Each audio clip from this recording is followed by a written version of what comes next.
The hardest day of my life was driving away from that hospital without a baby.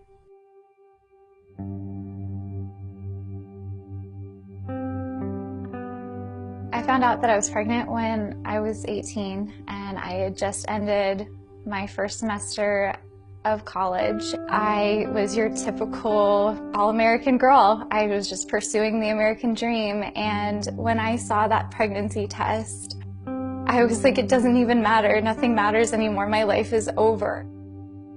Throughout high school, I would go to a place called Hope of Northern Virginia. My volunteer job there was to create baskets for women who were faced with unplanned pregnancy. I would just think to myself, like, well, I'm never going to be one of those women. I want to help them, but that's never going to be me. I remember calling my best friend. She was my first phone call. And I told her, you'll never believe this. I just took a pregnancy test and it's positive.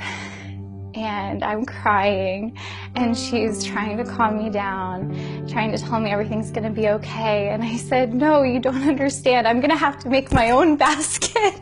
And we kind of laughed through tears. And at that moment, I realized that I was no better than these women that I was creating baskets for.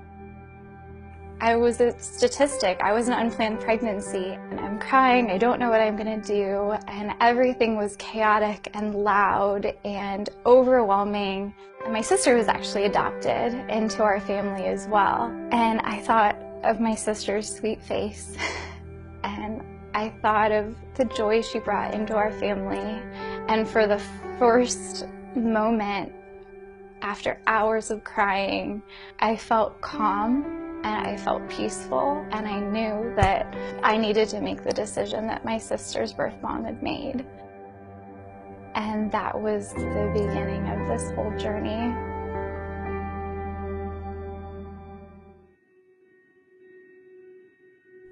I basically told my parents everything within the week that I found out. Kelly had called me from school and said that she wasn't feeling well. I was concerned enough to go to school to see firsthand what was going on. I got there, Kelly's roommate and another friend were sitting on the bed, and they were just watching me intently. And it was just, I'm thinking, I must be so interesting. So they were just, I think, waiting for the explosion. Well, I never told you. We went grocery shopping together and came back, and I put my groceries away, and you were basically like, okay, well, you know, my job here is done, you know, you have food, you know, you'll be okay. And you went to go back to your car, and I remember you were getting in the driver's seat, and I said, Mom, I don't know how to tell you this. And you said, then don't. Do you want to come home? And I said, yeah. And you said, okay, let's pack up your stuff, let's go back home. And that entire ride home, I never once told you that I was pregnant. You told me later that you just knew. I did. And another amazing part of it is we were in this living room talking, and we were talking so intently that I remember the sun had gone down, and we were basically sitting in the dark, and Dad walked in and came up the stairs, and he said, why are you all sitting in the dark? I could tell something was going on, but yeah. I don't know if you thought I was going to be angry or disappointed, and I can't remember why you were scared, but I just remember being so grateful and proud. I brought up adoption right away with Dad. It was almost in the same breath. It was like, so Dad, I'm pregnant and I'm going to place this child for adoption. You know, we'd hoped that we'd raised you that way, so the fact that you didn't even entertain that thought, it was, to be honest, it was a very proud moment. And I was actually shocked by their response, because I expected them to be angry and like parents' worst nightmare, right? And I was so scared, and they said, Kelly, we're so proud of you for not choosing abortion, and you can move back in with us. We'll figure things out.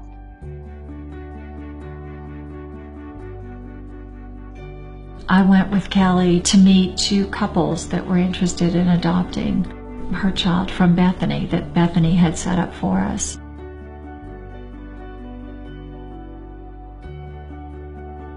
To be honest, I was so nervous to first walk into that agency, because I'm expecting like the wrath of God to be on me. I'd made the biggest mistake of my life, and now, tail between my legs, I'm going to an adoption agency and I'm going to be judged. When I walked into Bethany, I never experienced any of that. They showed me what it was like to walk with someone through the hardest time of their life, when they are feeling so down on themselves and so alone. They were there. Sean and Dave Hansen were the second couple that we met. When the interview was over, we just looked at each other, and it was like so obvious that these were the people that would have her little treasure.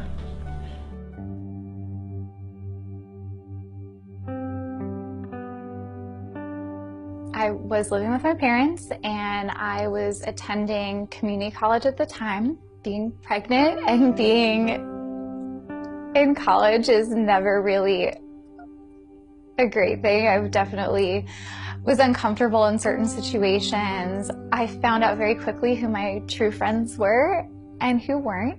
I'll never forget it. I told someone that I was on the track team with and that I was pregnant, and the first thing out of his mouth was, "If you don't get an abortion, I will lose all respect for you."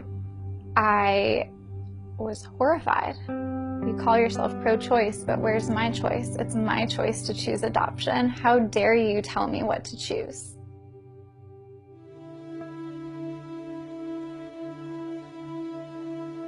Two weeks before my birth son was born, I got a phone call from the father of the baby's best friend. He was like, "The father of the baby he's not being faithful to you." I was devastated. This is someone I knew for 8 years. This is someone that I trusted, and I'm having his baby. We had conversations about getting married. I'm already dealing with the hormones, and hearing that news was the second hardest news to take over those 9 months. Of course, I called him, I confronted him. He tried to lie at first. He ended up admitting it. And this led me to enter a very depressive state. I had this identity built up for myself, and it was shattered when I found out I was pregnant. And then I was holding on to a relationship that was shattered. I walked out to my parents' driveway, to the road outside of their house, and I am 8 months pregnant. I laid down on the road, and I'm just laying there, and I'm saying, "I hope a car comes. I just hope a car comes. I can't do this anymore. I want to die. I can't handle this. This is too much for me." And for the first time in my entire life, I heard a very still small voice that I had never heard. And that still small voice said, "Get up. I'm not done with you yet." And I was like, well, that wasn't for me, because I'm definitely done. I'm done with me. I'm definitely done with me. I got up and I said, okay, I know that this sweet baby did nothing wrong, so I don't want him to get hurt. So I'm gonna have this baby, and then I'm gonna take my life, because I was so broken and I didn't think there was any meaning left. The voice said, no. I said, I'm not done with you yet.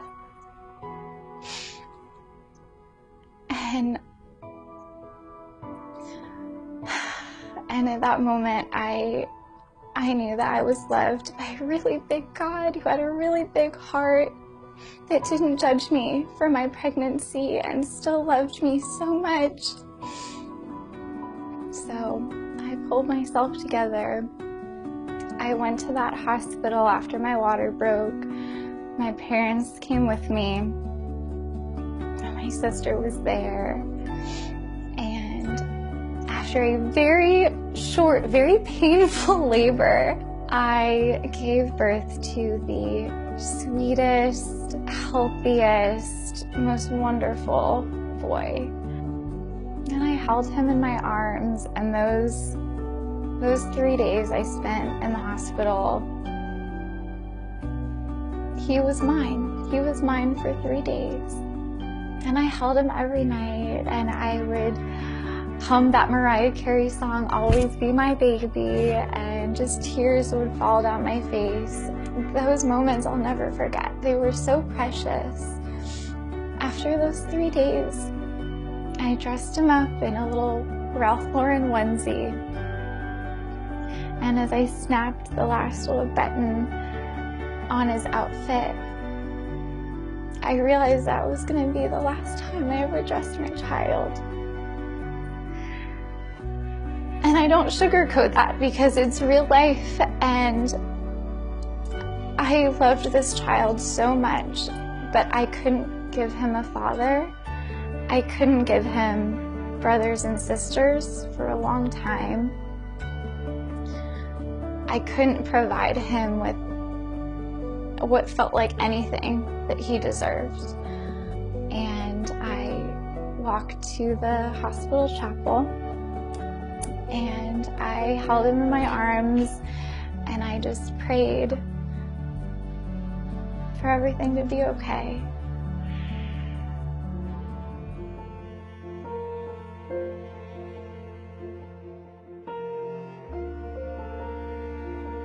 When I finished my prayer, I remember his adoptive parents walked in, and I was like, wow, this is so metaphorical, because they truly are an answer to my prayers. They can offer him everything that I want him to have. They can encourage him to be the man that I want him to be one day.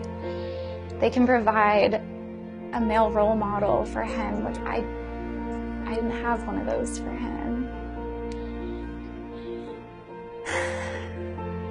I thought the hardest day of my life would be finding out that I was pregnant. It wasn't. The hardest day of my life was driving away from that hospital without a baby. I had never felt more empty in my life. I was physically empty, and I felt so alone. I don't paint this picture that it's all sunshine and rainbows when it comes to adoption. However, I think the positives of abortion are talked about more often, as well as the positives of single parenting. I mean, turn on your TV, you will see at least, 5 different shows about teen moms. It's glorified in America to be a single mom, and I support single moms. The single moms that I know, I root for them. Do I think that they're any more wonderful than birth moms? Of course I'm biased, but no, I don't think so at all. I think that birth mothers are just as courageous. I had the baby in September, and I went back to school in January. Those 3 months in between, whirlwind. I worked 3 jobs. I kept myself busy because I was so scared that if I stopped for just a second, I would be an emotional wreck. With the best of intentions, I had friends that threw me a baby shower that was not exactly a baby shower, called, Welcome Back to the Real World, which was super sweet, but I'm like, welcome back to the real world. Where have I been? I hadn't been any more real than what I just went through. And I just remember feeling so much pressure to look the way that I did before I was pregnant. So I basically stopped eating. I just was like, well, I have to be a size 0 again. I felt, pressure to be like out, like partying with people, pressure, like if I'm not in school, I better be working really hard. I remember everybody just telling me over and over again, it's over now, it's over. Aren't you so glad that this is over? What do you mean it's over? What do you mean?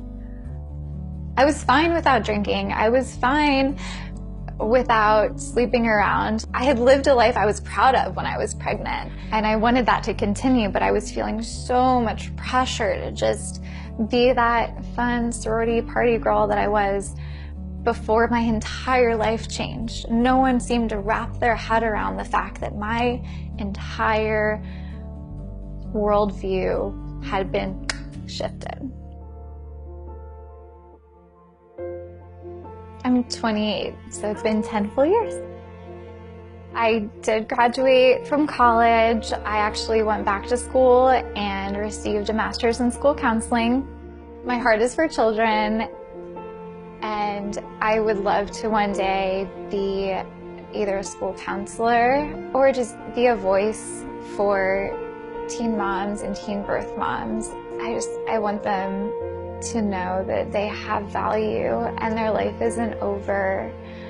They have their whole life ahead of them, and babies aren't meant to be a burden. They're meant to be a blessing.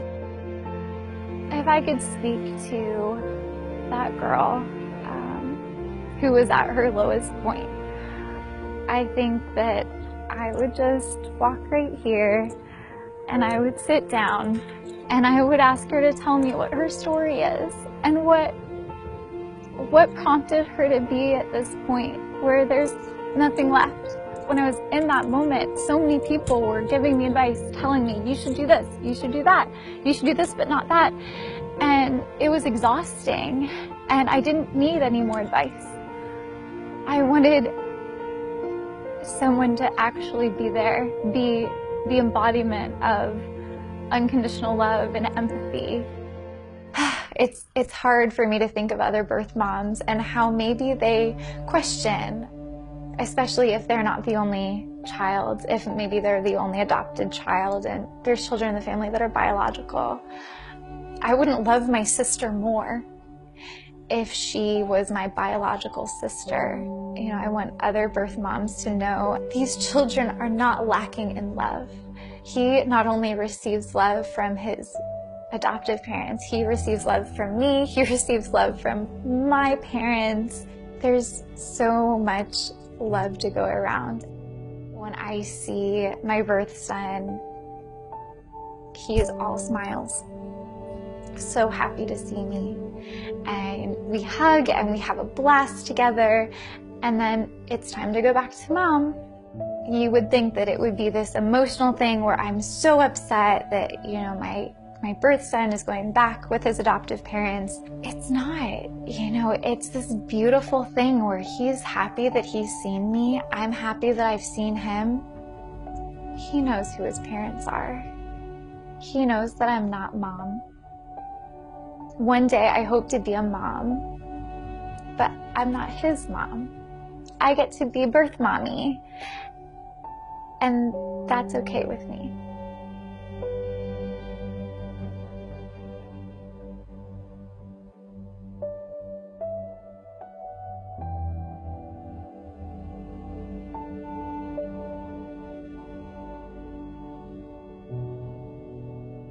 Hi Kelly, I miss you, and I want you to know that I'm thinking of you, and I'm glad you placed me for adoption. Bye.